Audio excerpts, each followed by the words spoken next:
नमस्कार, मैं अभयदेव शुक्ल, all India जन आंदोलन संघर्ष न्याय मोर्चा का राष्ट्रीय अध्यक्ष। साथियों, एक बार आपके बीच में पुनः आया हूं। इस वीडियोस को लाइक करिएगा, सब्सक्राइब करिएगा और इसमें कमेंट लिखना मत भूलिएगा, क्योंकि आपके कमेंट ही हम सभी लोगों को आगे की रणनीति बनाने में सफलता प्राप्त करती है और हम उस आंदोलन को आगे ले जा पाने में सफल हो पाते हैं। तो प्लीज़ इस पे आप कमेंट लिखना मत भूलिएगा। साथियों, बात करते हैं सहारा के आंदोलन की और साथ ही सहारा में हो रही घटनाओं पे एक सरसरी निगाह के साथ आप सभी लोगों को सूचना पहुंचाने की। तो आज आपको एक बड़ी सूचना के साथ आए हैं, ध्यान से बने रहिएगा। और जो सूचना है वो सूचना आंदोलन ने जो रणनीति के साथ अपनी बात रखी, जिसमें एक बार पुनः आंदोलन जीतता नजर आ रहा है। मैं बार बार कहता हूं कि इस देश की सरकारों तक अगर कोई बात पहुंचा पाएगा, कोई अपना भुगतान ले पाएगा, तो ऑल इंडिया जन आंदोलन संघर्ष न्याय मोर्चा है। उसकी आवाज हिंदुस्तान के देश की प्रशासनिक व्यवस्था से लेकर भारत सरकार की राजनीतिक व्यवस्था तक पहुंचती है और अंततः एक सच और साबित हो रहा है। और ऑल इंडिया जन आंदोलन संघर्ष न्याय मोर्चा ने सुब्रत राय की मृत्यु के बाद आवाज उठाया था कि उनकी धर्म पत्नी को इस सहारा प्रबंधन तंत्र की कमान सौंपी जाए। और जो सूचना आ रही है उस सूचना के आधार पे स्वप्ना राय ही होंगी आने वाले इस तमाम व्यवस्थाओं को, सहारा प्रबंधन तंत्र को, देश के निवेश के भुगतान के रास्ते में सरलता को और संपूर्ण साम्राज्य को संचालित कराने की वास्तविक हकदार। और साथ ही साथ भारत की सरकार ने स्वप्ना राय को देश से ना जाने का सख्त हिदायत दिया है।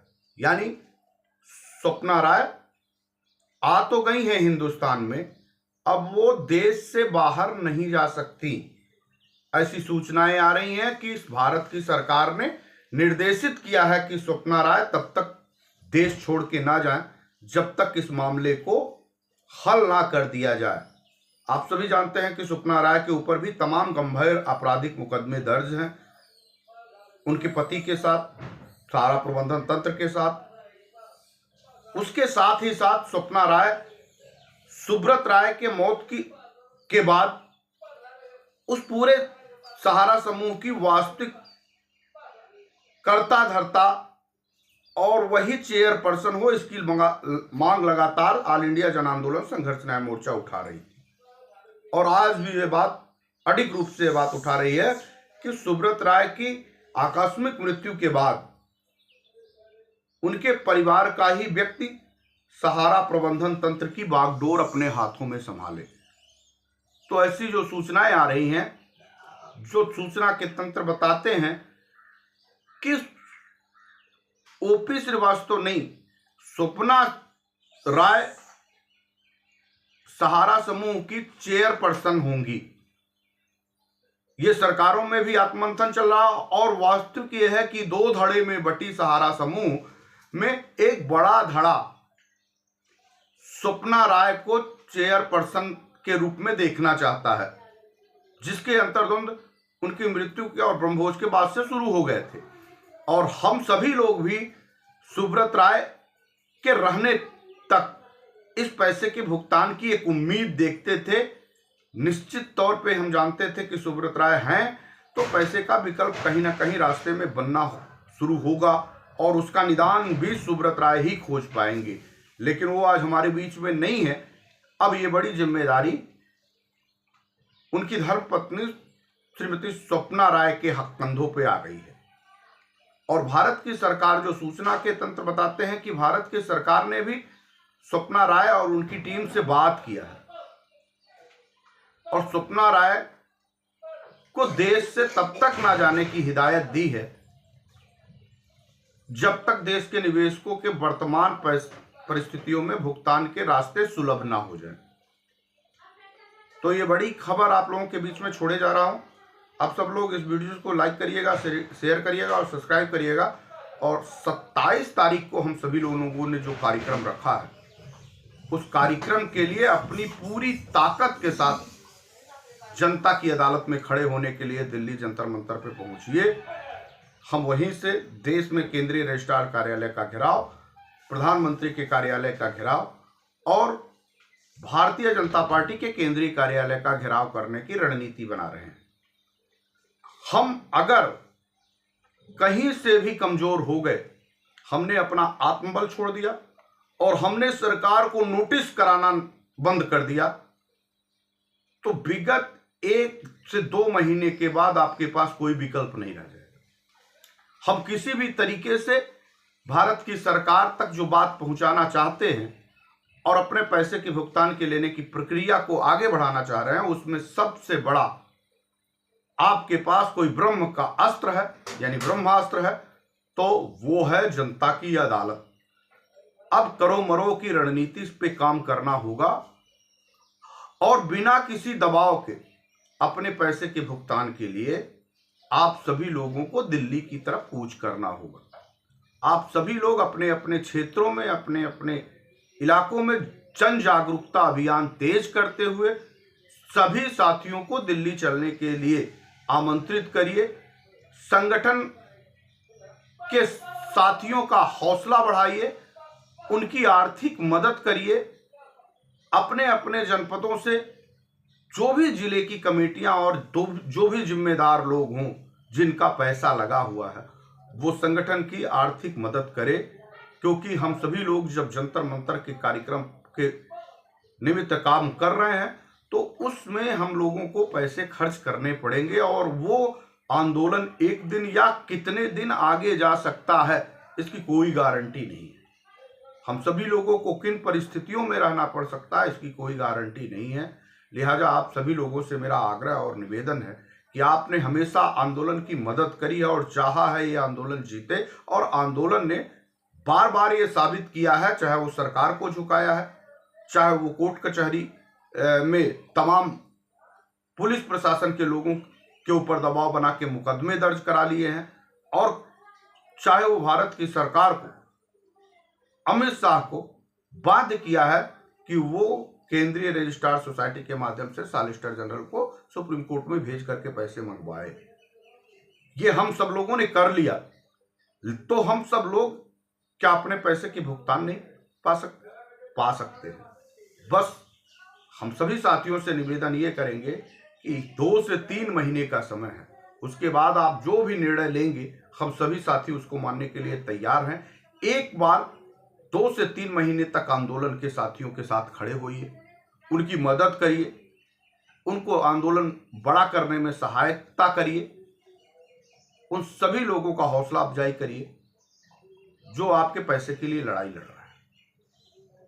फिर 2 महीने 3 महीने बाद जब सरकारों को चुनाव में आना होगा, वो चुनाव में चले जाएंगे तो आप अपना मुद्दा सही ढंग से रख नहीं पाएंगे। हम जितने दिन से इंतजार कर रहे थे, लोकसभा का चुनाव सन्निकट है, इसके पहले ही कोई निर्णय हो पाएगा तो आंदोलन के द्वारा हो पाएगा, अन्यथा आंदोलन के द्वारा कोई निर्णय नहीं हो पाएगा और हम आपको आंदोलन के लिए बाध्य भी नहीं करेंगे। कभी भी नहीं कहेंगे कि आप आंदोलन में आइए। लेकिन अगर ये 2-3 महीने हम लोगों ने आंदोलन के छोड़े तो हम नहीं जानते कि आपके पैसे का भुगतान होगा या नहीं होगा। हाँ, प्रबंधन तंत्र अपने चाल में कामयाब हो जाएगा, भारत की सरकार भी उसका बंदर बांट कर ले जाएगी और सरकारों को आपके पैसे से कोई लेना देना नहीं होगा। फिर आप अपने रास्ते अपने तलाशिएगा और जो रास्ता आप तय करेंगे उस रास्ते पे हम आपके साथ खड़े हुए दिखाई देंगे और आपके लोगों की मदद करते हुए दिखाई देंगे। लेकिन आज जो समय है वो धैर्यता के साथ, आत्मबल के साथ, दृढ़ निश्चय के साथ, अपनी जिम्मेदारी और जवाबदेही के साथ इस आंदोलन को बढ़ा करके दिल्ली जंतर मंतर पे 5 लाख से ज्यादा लोगों को खड़ा करना ही है। हालांकि हम लोगों ने 1 लाख कहा कि आप 1 लाख नहीं खड़े हो जाइए तो भुगतान हो जाएगा, लेकिन आज पूरी ताकत से अगर 5 लाख लोग बिना किसी दबाव के अपने अपने घरों से निकलिए तो आपका एक बड़ा दबाव भारत सरकार के ऊपर पड़ जाएगा और संपूर्ण भुगतान के रास्ते के लिए भारत की सरकार आपके प्रतिनिधिमंडल को बुला करके आपका मास्टर प्लान समझ करके रोड मैप तैयार करके आपको पैसे का भुगतान दे देगी। तो आप सभी लोगों से मेरा विनम्र आग्रह है, कुछ सूचनाएं हम सभी लोगों को सूत्रों के हवाले से आई थी। ये बड़ी खबर थी कि स्वप्ना राय को विदेश जाने से रोका गया है। ये बड़ी खबर है कि स्वप्ना राय पे विचार किया जा रहा है और अंदर खाने दो खेमे बढ़ चुके हैं। स्वप्ना राय ही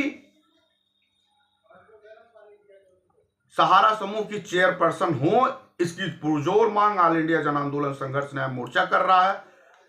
सुब्रत राय के मौत की सीबीआई जांच हो, उनकी संपत्तियों पे, उनके साथ हो रही घटनाओं पे सीबीआई की जांच हो और देश के निवेशकों का पैसा वापस हो, इस पे हम लोग लगातार प्रयास कर रहे थे।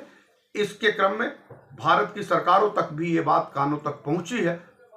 निश्चित तौर पे ऑल इंडिया जन आंदोलन संघर्ष न्याय मोर्चा जो अपनी आवाज उठाता है उसको गंभीरता से भारत की सरकारों को भी रीड करने का मौका मिलता हो, लगातार अनुरोध करती रहती है। इसी के क्रम में हम सभी साथियों को दिल्ली जंतर मंतर पे भी चलना है अगले 27 दिसंबर को। तो सरकारें भी आपकी तरफ बड़ी एक्टिव मूव से देख रही थी। घोषणा होते ही दिल्ली प्रशासन के कान खड़े हैं, प्रशासनिक अमलों का फोन आना शुरू हो गया है। उनको एहसास है कि 13 करोड़ आबादियों में से अगर 5 लाख लोग दिल्ली में पहुंच गए तो भारत की सरकार ही नहीं, दिल्ली की तमाम प्रशासनिक व्यवस्था चरमरा जाएगी। इस नाते एजेंसियां भी अपने अलर्ट मोड पे आ गई हैं। अगर हम अलर्ट मोड पे नहीं आए तो हमको अपने पैसे का भुगतान नहीं मिल पाएगा। तो करो और मरो के साथ आपको बाहर निकलना होगा और अपने पैसे का भुगतान लेना होगा। आज की वीडियो मैं आप तक छोड़े जा रहा हूं। आप सभी साथियों से मेरा विनम्र आग्रह और निवेदन है कि आप सभी लोग इस वीडियो को लाइक करिएगा, सब्सक्राइब करिएगा और शेयर करना मत भूलिएगा। एक एक ग्रुपों में, एक एक व्हाट्सएप सोशल साइटों पे, फेसबुक पे, और उसके साथ ही साथ आप अपनी राय जरूर इस कमेंट बॉक्स में लिख करके दीजिएगा ताकि हम आपकी राय पढ़े, आपके बारे में विचारधाराएं के बारे में जाने और खुले रूप से अपनी राय रखिए। कोई बाध्यता नहीं है, हो सकता है मेरी विचारधाराएं आपकी विचारधाराएं से मेल नहीं खाती हो, तो आप एक राय भी रखिए और अपनी एक सुझाव भी रखिए ताकि हम उस राय और सुझाव को लेकर के इस आंदोलन को आगे बढ़ा सके। तो हम आप सभी साथियों से मेरा निवेदन है कि अपनी राय जरूर व्यक्त करिएगा और हर ग्रुपों में इसको शेयर करना मत भूलिएगा। धन्यवाद। जय हिंद, वंदे मातरम। फिर अगली वीडियो के साथ मैं आपसे साथ